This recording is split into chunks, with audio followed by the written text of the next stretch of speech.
अस्सलाम वालेकुम नाज़रीन, मैं हूं एहतिशाम कियानी। आप मेरा यूट्यूब चैनल देख रहे हैं। इस्लामाबाद हाई कोर्ट से दो बड़ी और अहम खबरें आपके साथ शेयर करेंगे। एक तो खबर है कि इस्लामाबाद हाई कोर्ट के जस्टिस मोहसिन अख्तर कियानी से मुतालिक जो बदनीयती पर मबनी सोशल मीडिया प्रोपेगेंडा किया जा रहा था, उस पर भी हाई कोर्ट ने एक बड़ा फैसला कर लिया है।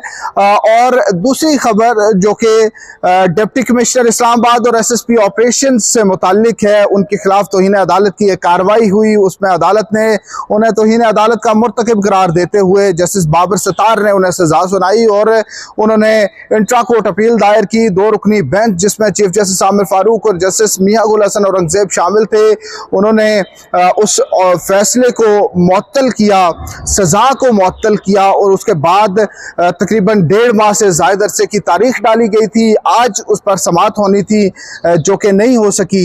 इस मुतालिक भी आपको आगाह करेंगे। सबसे पहले आपको बताएं, जैसा कि गुज़िश्ता रोज़ आपको बताया था कि अब जजेस डट गए हैं और बिलखसूस इस्लामाबाद हाई कोर्ट और हाई कोर्ट के जजेस जो हैं, उन्होंने अब फैसला कर लिया है कि वो अदलिया की आज़ादी को यकीनी बनाएंगे।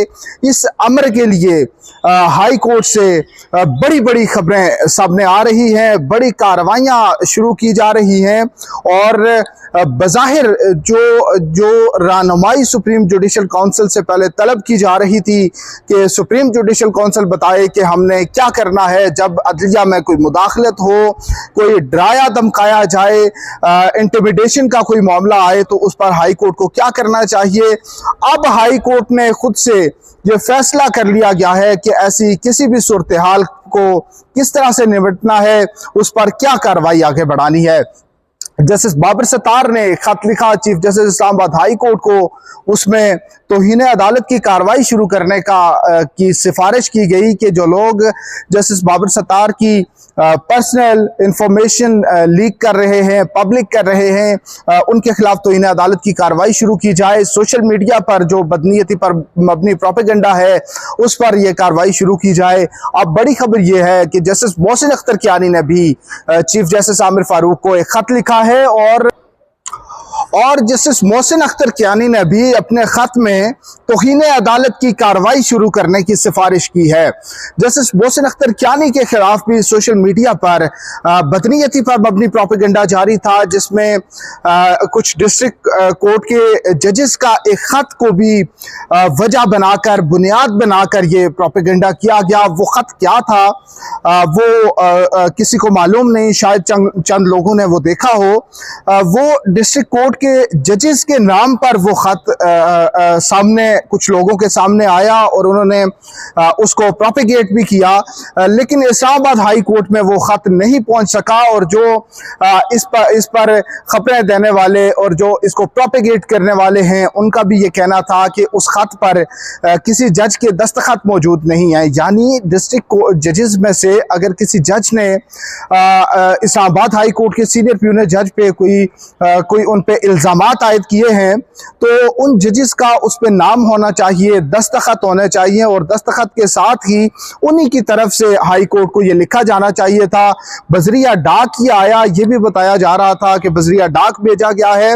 हालांकि हाई कोर्ट और जो मातहत अदलिया है, उसकी कॉरेस्पॉन्डेंस का एक बाकायदा एक प्रोसीजर निज़ाम मौजूद है, तो वो खत लिखा गया। उसके अलावा जस्टिस मोहसिन अख्तर कियानी के खिलाफ 3 रेफरेंसेस दायर हुए। वो रेफरेंसेस तो अप्रोप्रिएट फोरम पर गए और उस फोरम ने ही उन रेफरेंसेस को का फैसला करना है, लेकिन उन इल्जामात की बुनियाद पर भी मुख्तलिफ फोरम्स पर, सोशल मीडिया प्लेटफॉर्म्स पर प्रोपेगेंडा किया जा रहा था। तो जस्टिस मोहसिन अख्तर कियानी ने भी ये मुनासिब समझा कि इस्लामाबाद हाई कोर्ट इस मामले को खुद ही टेकअप करे। इसलिए उन्होंने chief justice Islamabad high court को एक खत लिखा और उस खत में उनके खिलाफ जो मुहिम चल रही थी, मैलिशियस कैंपेन चल रही थी, उस पर भी तौहीन अदालत की कार्रवाई की सिफारिश की गई। अब इस मामले में डेवलपमेंट यह है कि इस्लामाबाद हाई कोर्ट के चीफ जस्टिस को लिखे गए खतूत पर एडमिनिस्ट्रेटिव कमेटी बैठी और उस पर गौर खोज किया। तमाम जो वाक़यात बताए गए, जो कैंपेन की जा रही थी, वो जब उनके सामने रखी गई तो एडमिनिस्ट्रेटिव कमेटी जो कि 3 जजेस पर मुश्तमिल है, chief justice Islamabad high court, senior peon जज जस्टिस मोहसिन अख्तर कियानी और उसके बाद सीनियर जो हैं जस्टिस मियां गुल हसन औरंगजेब, ये 3 जजेस ने मुश्तरका तौर पर यह फैसला किया है कि अब इन दोनों लेटर्स को कंटेम्प्ट के केसेस में कन्वर्ट किया जाएगा और कन्वर्ट करके स्टेट वर्सेस अब देखते हैं नामालूम है या जो भी है, ये प्रोसीडिंग इनिशिएट की जाएगी जो कि तौहीन अदालत की कार्रवाई होगी और इस तौहीन अदालत की कार्रवाई पर एक बेंच तश्कील दिया जाएगा और बेंच तश्कील देकर इस पर कंटेम्प्ट प्रोसीडिंग शुरू की जाएगी और फिर उसका तरीकाकार सामने आएगा जब उसकी पहली समाअत होगी। आज की डेवलपमेंट ये है कि इन केसेस पर नंबर लग चुके हैं और आज इन पर बेंच तश्कील दे दिया जाएगा और ज्यादा चांसेस हैं कि हाई कोर्ट का लार्जर बेंच तश्कील दिया जाएगा जिसमें कम से कम 3 जजेस होंगे और 5 जजेस भी हो सकते हैं या शायद इससे ज्यादा जजेस भी बैठ जाएं। तो ये चीज़ भी आज सामने आ जाएगी कि हाई कोर्ट का कितने रुकनी बेंच बनता है और वो किस तरह से इस मामले को लेकर आगे चलता है, क्योंकि अभी तो ये जो कैंपेन है, ये जो मुहिम है, ये अभी तो मालूम नहीं है कि कहाँ से इनिशिएट की गई, कहाँ से जनरेट की गई, या जस्टिस बाबर सत्तार की जो खुफिया मालूमात हैं वो कहाँ से और किसने लीक की। तो इस पर इनिशियली ये भी हो सकता है कि इन्वेस्टिगेटिंग एजेंसीज को ये टास्क दिया जाए कि वो इस मामले को प्रोब करें और इसको इंक्वायर करके कोर्ट के सामने लाकर रखें कि किसने ये सिलसिला शुरू किया है, क्योंकि सुप्रीम कोर्ट जो सो मोटो नोटिस पर समाअत आगे बढ़ा रही है उसमें भी जजेस ये मामला उठा चुके हैं कि ये किसी आम आदमी का काम नहीं है कि किसी जज की खुफिया मालूमात पब्लिक कर दे, ये कोई ताकतवर लोग ही कर सकते हैं। तो आप देखें कि ताकतवर लोगों से मुताल्लिक ये कार्रवाई जो है इसको किस तरह से आगे बढ़ाया जाता है, या जिस इदारे से ये मालूमात लीक हुई हाई कोर्ट के पास इख्तियारात हैं कि उस इदारे के ऑफिशियल्स को भी तलब करके इस मुताल्लिक खुद से भी पूछ सकती है। बहरहाल अब ये देखना है कि मामला किस तरह आगे बढ़ेगा। हाई कोर्ट में आज ये फैसला होगा कि बेंच कौन सा बनेगा। दूसरा केस जो है वो डिप्टी कमिश्नर और एसएसपी ऑपरेशंस इस्लामाबाद से मुताल्लिक है। उनको तौहीन अदालत केस में सजा सुनाई गई। 1 मार्च को जस्टिस बाबर सत्तार ने उन्हें, अब जब 1 मार्च को सजा सुना दी गई तो उसके साथ ही उस सजा और जुर्माने का जो फैसला था उसमें ये भी लिखा गया कि सजा मुअत्तल की जाती है। अगर 1 महीने में ये सस्पेंड हो जाए तो ठीक है, वरना इन अफसरान को जेल जाना पड़ेगा।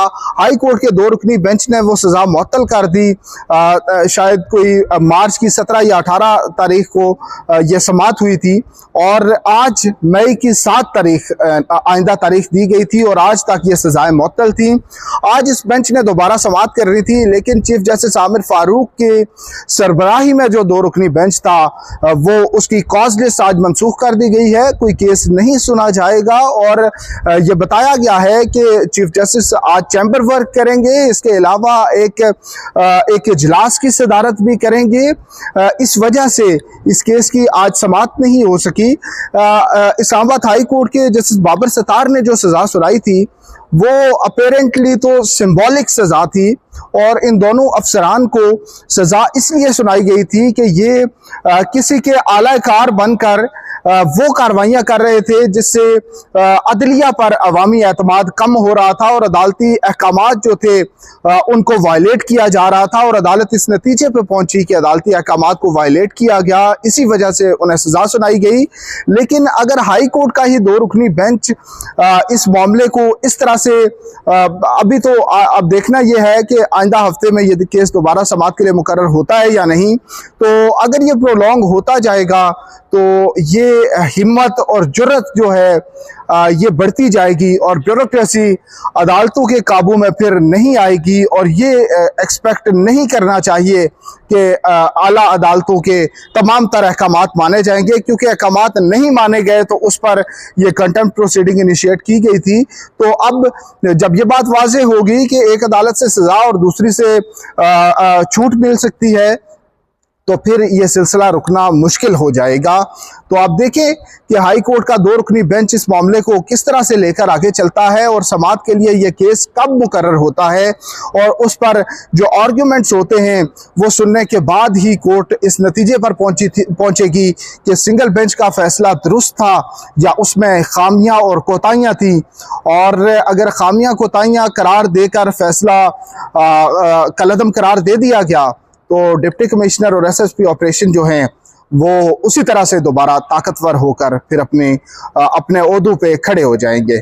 अभी भी वो ओहदों पे हैं, लेकिन वो मॉरली वो करेज अभी नहीं रखते या नहीं रखनी चाहिए उन्हें। तो हाई कोर्ट का 2 रुकनी बेंच का जो फैसला होगा इस मामले पे वो बड़ा इम्पोर्टेंट होगा। हाई कोर्ट बड़े इकदाम कर रही है और डीसी और एसएसपी से बढ़कर अब मामला ये कहीं और आगे निकल गया है और उस मामले पे भी अब हाई कोर्ट मजबूत असाब के साथ आगे बढ़ रही है। तो ये मामला जो है इस पे भी ये देखना होगा कि हाई कोर्ट इसको कैसे आगे चलाती है और कब तक इस पर फैसला सुना दिया जाता है। तो नाज़रीन, मज़ीद खबर होगी तो आपके साथ शेयर करेंगे। अब तक इतना ही। हमारे साथ रहने का शुक्रिया। अल्लाह हाफिज़।